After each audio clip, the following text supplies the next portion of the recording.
Your PySpark pipeline says on-time delivery is 74%. The SQL report says 77%, and the dashboard says 74.6%.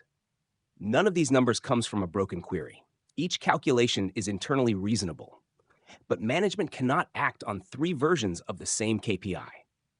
In this video, we will build the data in PySpark, expose the disagreement in SQL, define the metric once in Databricks, and reuse it in a dashboard and an AI question.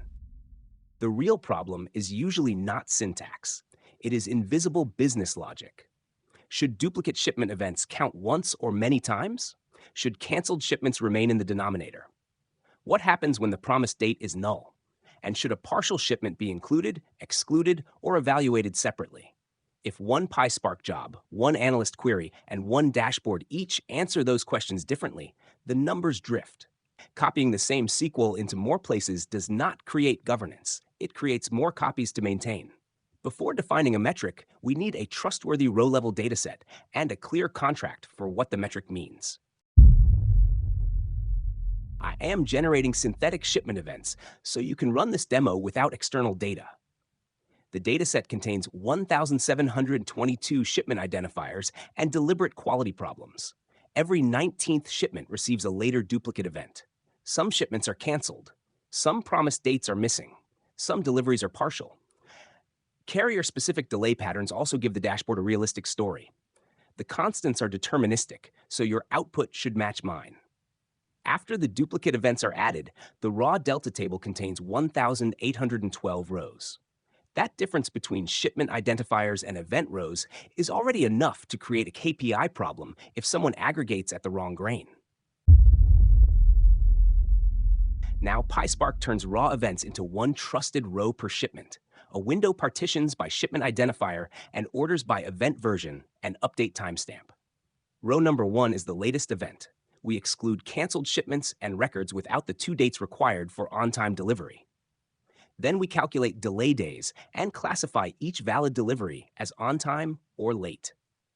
Notice one important rule. Valid partial shipments remain included. Excluding them might be appropriate for another organization, but that decision must be explicit. After cleanup, the silver table contains 1,615 trusted shipments. When I run the comparison, the naive event calculation returns 74.0%. The distinct SQL logic returns 77.0%, because any earlier on-time event can mark a shipment on time. A dashboard rule that silently removes partials returns 74.6%. The latest valid shipment definition returns 76.5%. This query puts the 4 definitions beside one another. The first counts every raw event.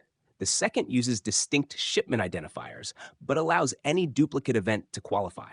The third deduplicates correctly, but removes partial shipments. The fourth uses the trusted silver grain and includes valid partials.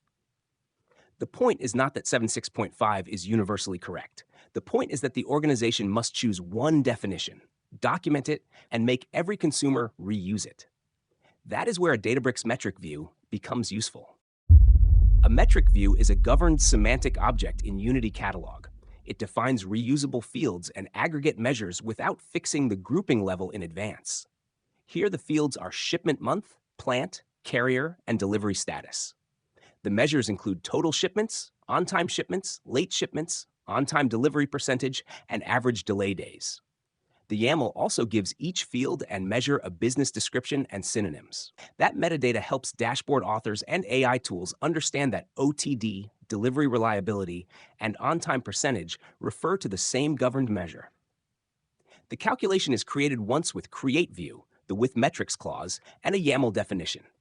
Downstream users do not copy the numerator, denominator, filters, and null handling into every query. They request the measure by name. Pause on the on-time delivery measure and read the comment aloud. The percentage includes valid partial shipments and uses the latest valid shipment record. Metric view measures are evaluated with the measure aggregate function. With no grouping, on-time delivery is 76.5%. Add carrier, and Databricks applies the same definition to every carrier. Add plant or shipment month, and the grouping changes, but the KPI contract does not. The carrier result gives us a concrete investigation. Summit leads at 91.6%, while Northline is lowest at 61.1%. Northline also averages 3.01 delay days across late shipments. These are not separate dashboard calculations. They come from the same governed measures. The dashboard now consumes the metric view. The top row shows 1,615 total shipments, 76.5% on-time delivery, 379 late shipments, and 2.34 average delay days. The monthly trend uses the same measure, and the carrier ranking immediately directs attention to Northline. Apply the Northline filter. Every visualization updates together because each dataset uses the same semantic definition. This is the moment to emphasize the engineering benefit. A business rule change belongs in the metric view, not in 5 dashboard widgets, 3 notebooks, and an AI prompt. Now ask the natural language question: which carrier had the lowest on-time delivery percentage, and what was its average delay? The expected answer is Northline, 61.1%, with 3.01 average delay days. AI does not remove the need for data modeling. It makes consistent semantics more important. A fluent answer built on an undefined KPI can be confidently wrong. A governed metric gives the AI a business definition it can discover and reuse. The takeaway is simple. PySpark creates the trusted shipment grain. The metric view defines the business calculation once. SQL, dashboards, and AI reuse that same definition at query time. If 3 tools disagree, do not begin by choosing your favorite number. Trace the grain, filters, duplicates, null rules, and business exceptions. Then publish the agreed definition as a governed semantic object. Which KPI causes the most disagreement in your organization? Revenue, inventory accuracy, fill rate, or on-time delivery? Add it in the comments, and I may build the next Databricks example around it.